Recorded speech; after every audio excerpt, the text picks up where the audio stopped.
함께 하나님의 말씀 보겠습니다. 하나님의 말씀은 마가복음 11장 27절에서 33절까지 말씀입니다.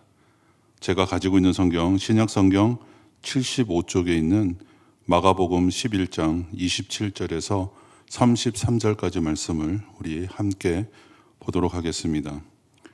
그들이 다시 예루살렘에 들어가니라. 예수께서 성전에서 거니실 때 대제사장들과 서기관들과 장로들이 나와 이르되 무슨 권위로 이런 일을 하느냐? 누가 이런 일 할 권위를 주었느냐? 예수께서 이르시되 나도 한 말을 너에게 물으리니 대답하라. 그리하면 나도 무슨 권위로 이런 일을 하는지 이르리라. 요한의 세례가 하늘로부터냐 사람으로부터냐 내게 대답하라. 그들이 서로 의논하여 이르되 만일 하늘로부터라 하면 어찌하여 그를 믿지 아니하였느냐 할 것이니 그러면 사람으로부터라 할까 하였으나 모든 사람이 요한을 참 선지자로 여기므로 그들이 백성을 두려워하는지라. 이에 예수께 대답하여 이르되 우리가 알지 못하노라 하니 예수께서 이르시되 나도 무슨 권위로 이런 일을 하는지 너희에게 이르지 아니하리라 하시니라. 아멘. 오늘 본문 말씀은 11장을 시작하면서 나오는 예수님의 메시아적으로 예루살렘에 입성하신 것과 그리고 성전 청결로 불리는 심판에 대한 그 예수님의 비유적인 행위와 아주 밀접한 관련을 가지고 있습니다.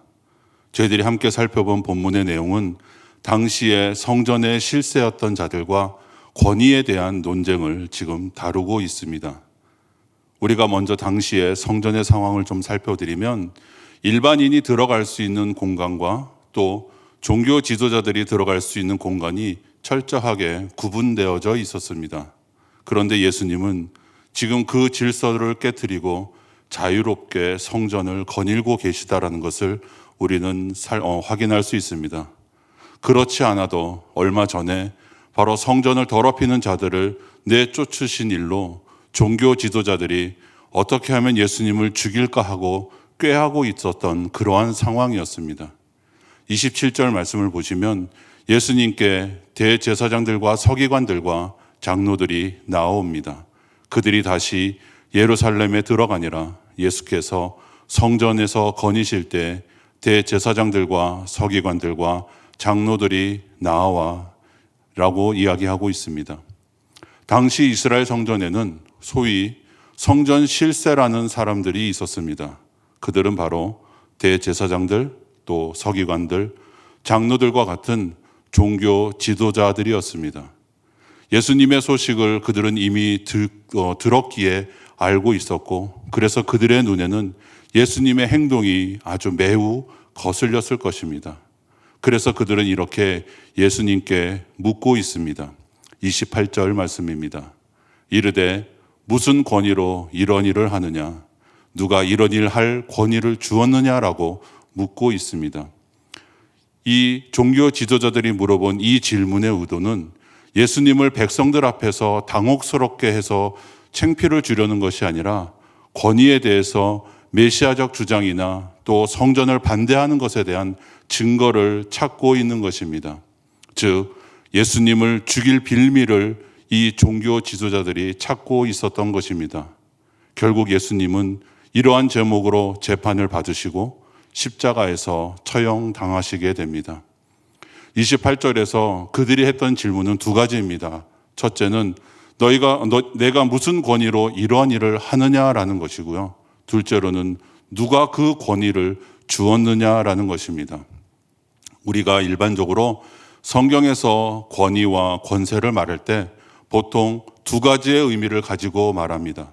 사도행전 1장 8절에서 보면 오직 성령이 임하시면 너희가 권능을 받고라고 하는 그 말씀에서 권능이라는 단어처럼 힘과 능력을 상징하는 헬라어인 두나미스라는 단어를 사용하기도 하고요.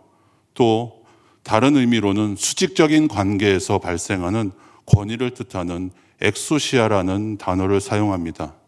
근데 오늘 저희가 살펴본 본문에서는 바로 이 엑소시아, 즉 하늘로부터 내려온 권위를 말하고 있습니다. 그렇다면 왜 이 사람들은 예수님에게 이러한 질문을 했을까요? 당시에 성전 안에는 많은 장사꾼들이 있었습니다. 그런데 그들 대부분은 바로 이 실세들의 혈육이었던 것입니다. 대제사장들과 장로들이 자신의 가족들에게 성전에서 돈을 벌 수 있는 그러한 권위를 준 것입니다. 그렇기에 예수님이 성전을 청결하신 사건을 통해서 누가 그 권위를 주었냐라고 묻고 있는 것입니다. 우리가 준 적이 없는데 어떠한 권위로 그 일을 행한 것이냐라고 묻고 있습니다. 그러자 예수님이 대답 대신 질문 하나를 그들에게 건네십니다. 29절과 30절의 말씀입니다. 예수께서 이르시되 나도 한 말을 너희에게 물으리니 대답하라. 그리하면 나도 무슨 권위로 이러한 일을 하는지 이르리라. 요한의 세례가 하늘로부터냐 사람으로부터냐 내게 대답하라. 예수님의 대답은 대답이 아니라 역으로 질문이었습니다. 당시에는 대답 대신에 역으로 질문하는 것이 랍비들이 아주 자주 사용하는 흔한 방법 중에 하나입니다. 저희는 오늘 본문뿐만 아니라 마가복음 안에서도 예수님도 자주 사용하셨음을 우리는 알 수 있습니다. 그러면 세례 요한이 과연 왜 여기에서 언급되었을까요?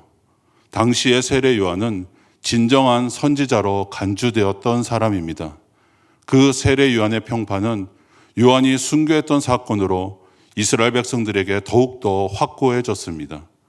그리고 예수님의 사역은 세례 요한의 사역과 아주 밀접한 관계를 가지고 있었습니다. 예수님이 요한에게 세례를 받으셨고요. 또 요한이 예수님을 그의 후임자로 가리켰기 때문입니다.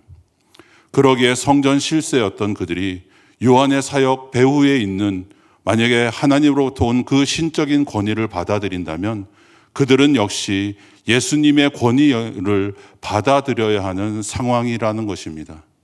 이런 그들에게 예수님은 대답하라라는 명령어를 2번이나 반복하시면서 예수님의 권위를 강조하고 계심을 우리는 알 수 있습니다.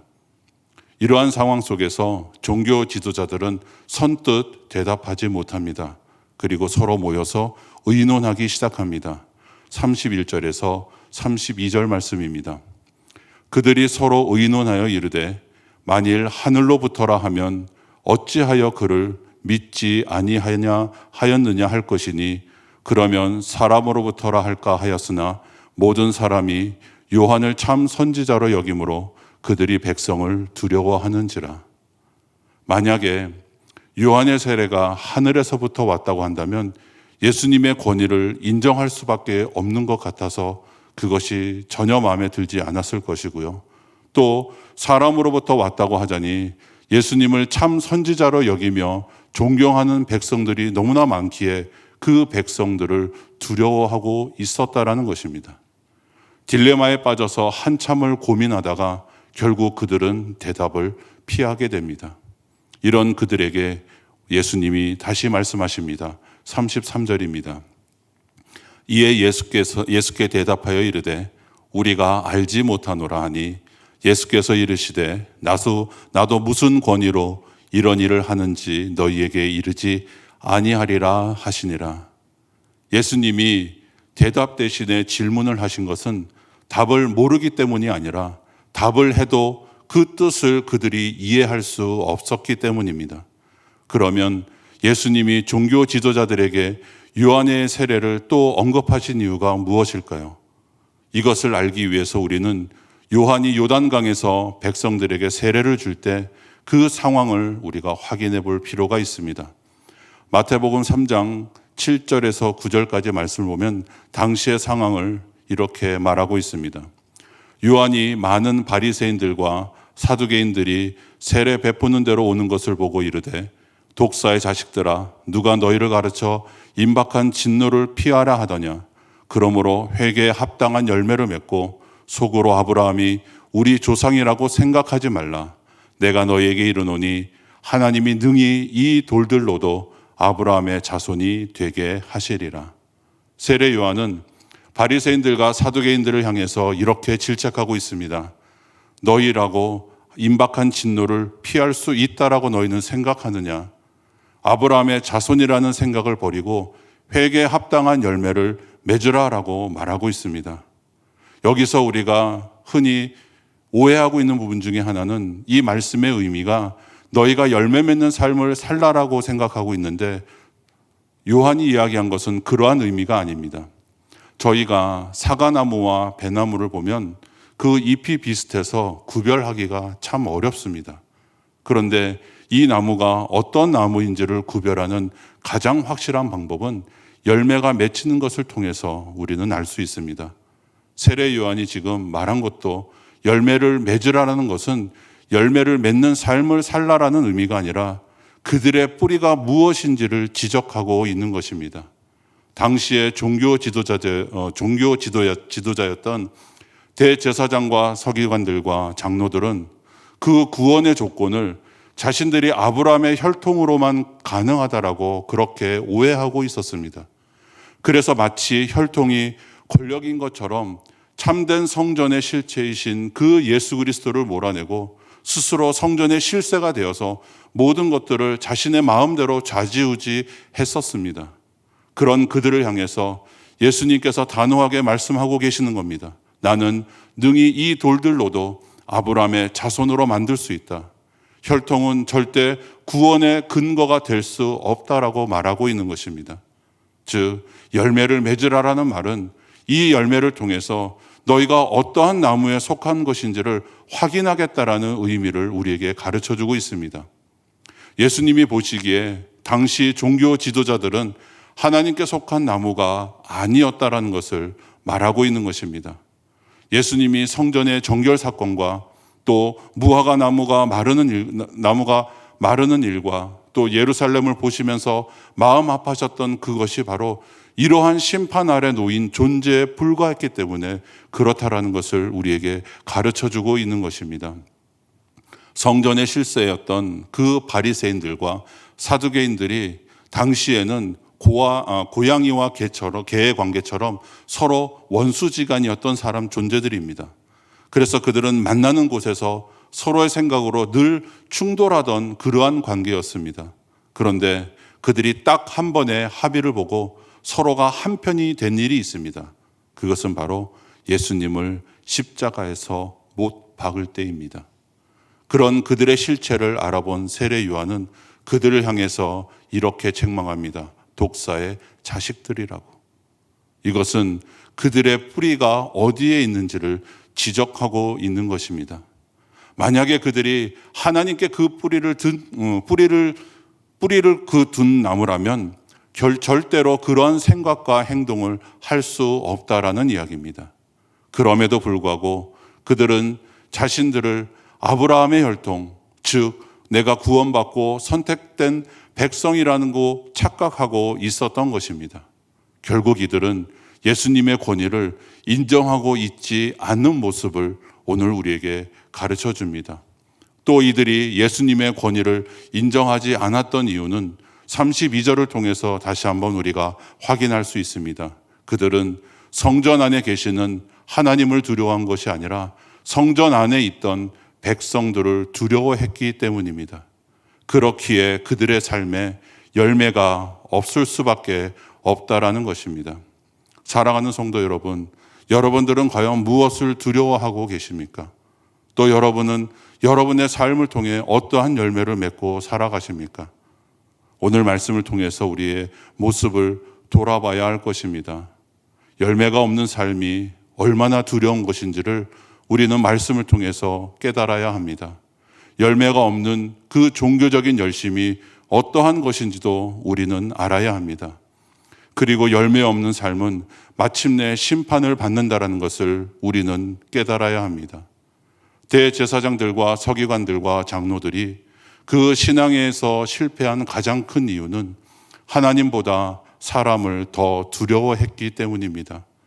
만일 우리가 어떤 일을 할 때, 또 어떠한 결정을 할 때 우리가 하나님보다 사람의 시선을 더 신경 쓴다면 오늘 본문에서 나오는 종교 지도자들처럼 하나님의 말씀과 역사를 부인하게 될 것입니다. 우리는 사람이 아닌 하나님을 두려워하는 그리스도인이 되어야 합니다. 그리스도인은 사람의 눈치가 아닌 하나님의 뜻에 따르는 삶을 살아가는 사람들입니다. 사랑하는 성도 여러분, 하나님 한 분만으로 한 분만을 두려워하며 한평생 주님의 말씀에 순종하고 삶을 살아가는 저와 여러분이 되시기를 주님의 이름으로 소원합니다. 기도하겠습니다. 하나님 아버지 감사합니다. 하나님을 경외하는 것이 지식의 근본이라 말씀하셨는데 우리의 삶을 돌아보면서 우리로 하여금 지식 없는 자가 되지 않게 하여 주시옵소서. 우리가 하나님의 지혜를 구하며 어떠한 상황 속에서도 하나님을 기억하고 하나님께 나아가는 주의 백성이 되게 하여 주시옵소서. 그래서 우리의 삶이 하나님의 주권만을 의지하며 살아가는 삶을 살게 하여 주시옵소서. 사람과 세상을 두려워하는 것이 아니라 하나님을 사랑하고 하나님의 말씀을 경외하는 저희가 되어서 하나님의 말씀을 믿고 그 말씀의 열매를 맺어가게 하여 주시옵소서. 오늘도 주님께서 우리를 그렇게 빚어주시고 우리를 이끌어 주시고 우리의 삶을 지켜 주시옵소서. 예수님의 이름으로 기도드리옵나이다. 아멘.